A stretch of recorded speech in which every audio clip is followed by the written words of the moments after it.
no accidental. We shine because Read, remember, repeat. I'm loving this instrumental, ayy. I write my life down with a pencil, ayy. Never paid attention, but I should've. Never finished blocks. Salute to y'all. Miraculous week over here at the Read, Remember, Repeat Studios. And y'all know we kicked the show off showing some love. Hey man, shout outs to I Am Mastery Academy. That's the academy that's teaching people how to learn and earn on the go, teaching people how to invest and be on the right side of money. Shout outs to Doc Spills and all the educators over there that's teaching people, whether it's levels, colors, harmonics, with simply teaching people how to learn and invest. And you can just match your colors. That's what we learned from day one. So get with me. That's at Read, Remember, Repeat, or at Big MUGGA. Those are my Instagrams. And let's get this money, family. One time said, surround your mind with greatness, some of it will rub off. This is my office. This is where I start my day. And every day I read something. Form a habit of reading every day. It's about Proctor. Thank you. Unless you out here trying to be a criminal, most of the shit is taken from us. It ain't additional. That was my big brother, my hero, my idol. When did you start reading, bro? Like, was it like learning. always all the way up till I was 20 years old? So upstate New York for 13 years. We moved to Kentucky. Focus. And always, family, remember this. Read, remember, and repeat. Oh, All man, you have we to do ended is out with that, man. Big Mitch, man, thank you. Super miraculous day to you guys. Phenomenal day to you, gang. Y'all know what we doing, right? Y'all know y'all Read, Remember, Repeat, and it's your host with the most, Michael Boyd, aka MUGGA Boy. Happy February 1st to you. We just started a new book. That's The Strangest Secret by Earl Nightingale. So much sauce, man. All I can say is tap into it for yourself, and get you a book, get you a PDF, listen to the audio. But you can definitely come here and we're gonna get you right. You know what I mean? We're gonna get you right. So where did we leave off? Page 29. Now let's get back to the strangest secret in the world, the story that I wanted to tell you today. Why do men with goals succeed in life and men without them fail? Well, let me tell you something, which if you really understand it, will alter your life immediately. If you understand completely what I'm going to tell you from this moment on, your life will never be the same again. You will suddenly find that good luck just seems to be attracted to you.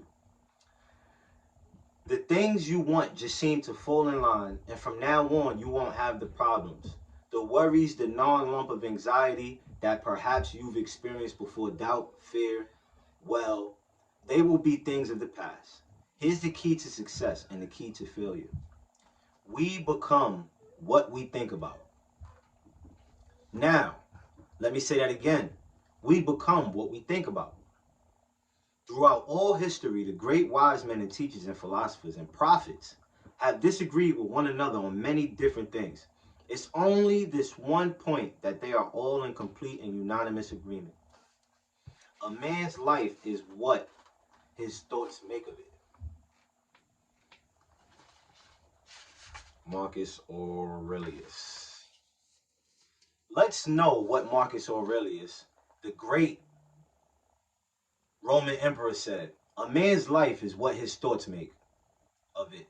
Disraeli said this: everything comes if a man will only wait. I've brought myself by long meditation to the conviction that a human being with a subtle purpose must accomplish this, and that nothing can resist a will that will stake even existence for its fulfillment. Ralph Waldo Emerson said this: a man is what he thinks about all day long. William James said, the greatest discovery of my generation is that human beings can alter their lives by altering their attitudes of mind.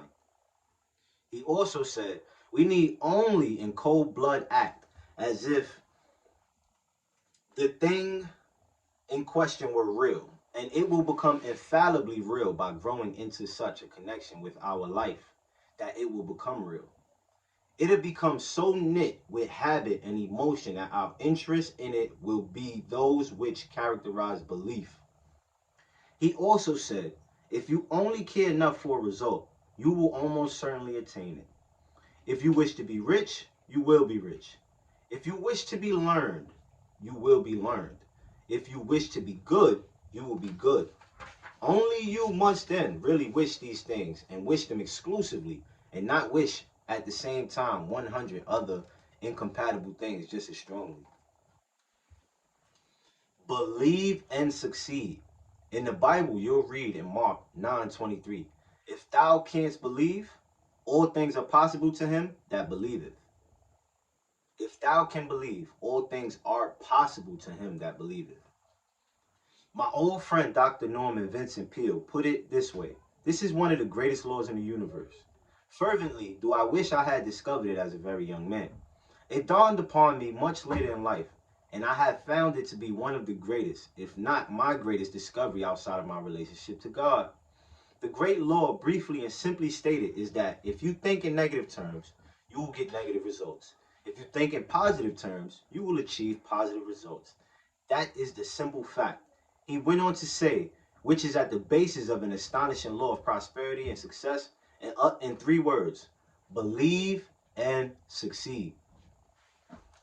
William Shakespeare put it this way, our doubts are traitors and make us lose the good fight we oft might win by fearing to attempt. George Bernard Shaw said, people are always blaming their circumstances for what they are. I don't believe in circumstances. The people who get on in this world are the people who get up and look for the circumstances they want, and if they can't find them, make them.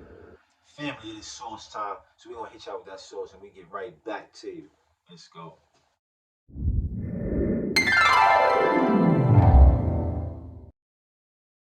Like, and no matter how low my grades might have been at sometimes, I always was good at English. But I heard that you used to read the dictionary. I just felt like I want to be able to have all these words at my disposal in my vocabulary at all times whenever I need to pull them out. You know, somewhere they'll be stored, like locked away. His words are stored, but they're not exactly locked away. He actually keeps them in boxes. So you store stuff in just boxes like this? Yes.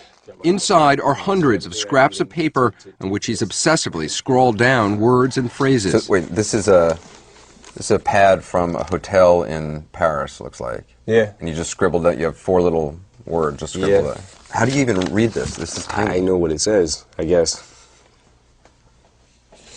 I don't know that I might use that actually. They're not lyrics, really. They're just ideas that he collects. He calls it stacking ammo. So it's just like when I I've gotten gotten letters from crazy people, and they kind of look like this. Yeah? Sometimes, yeah. Either all in capital letters or sort of scrawled on pages like this. Yeah, well, that's probably because I'm crazy.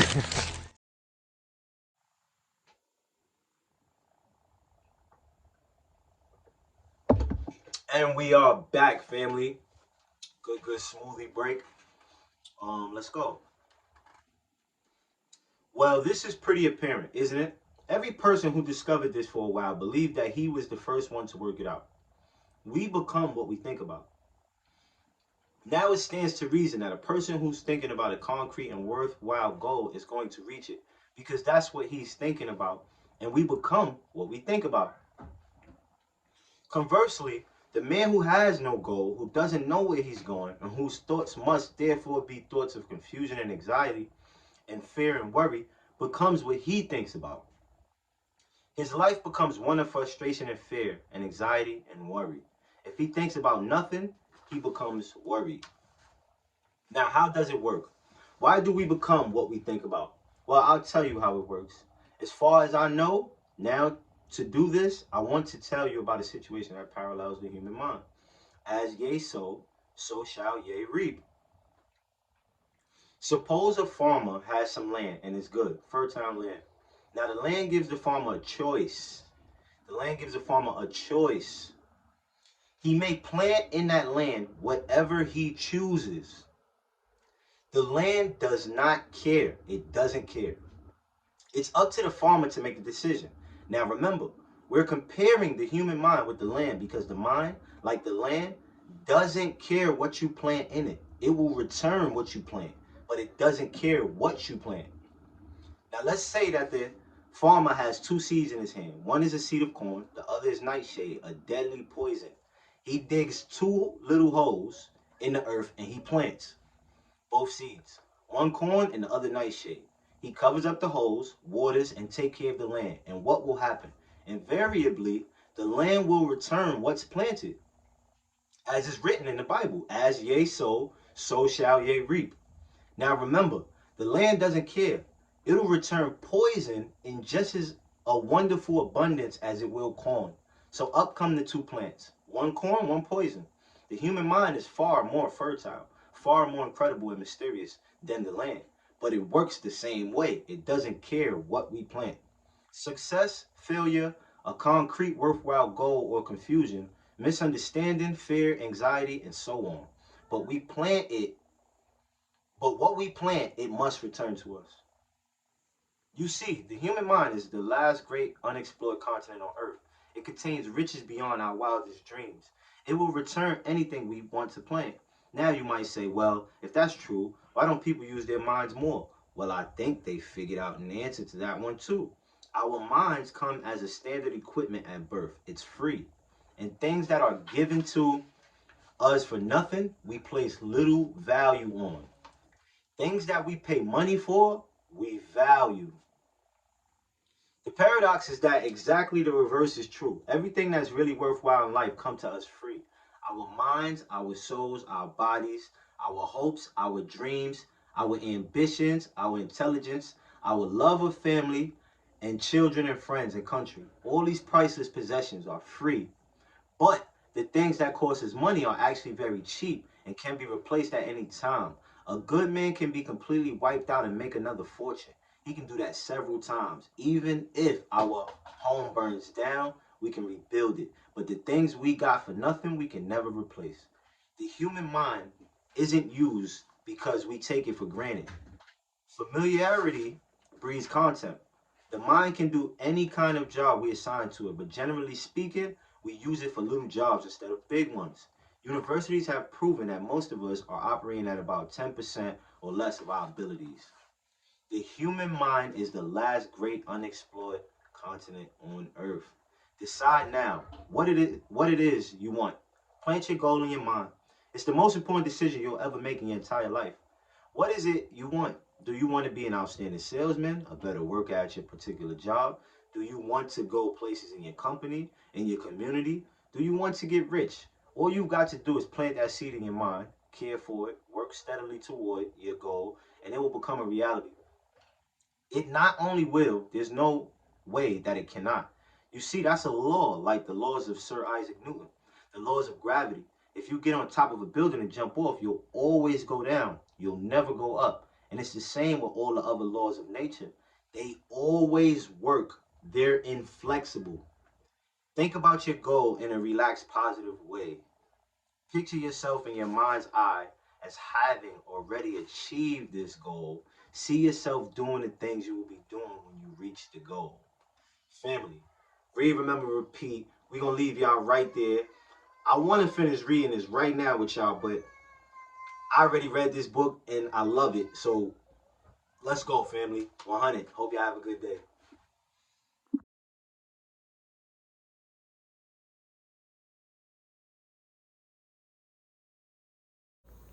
And if you into showing support, go get Grateful. My first book as an author. I put out a journal that has 365 days for you to write down things that you are grateful for. So family, tap in. Let's go.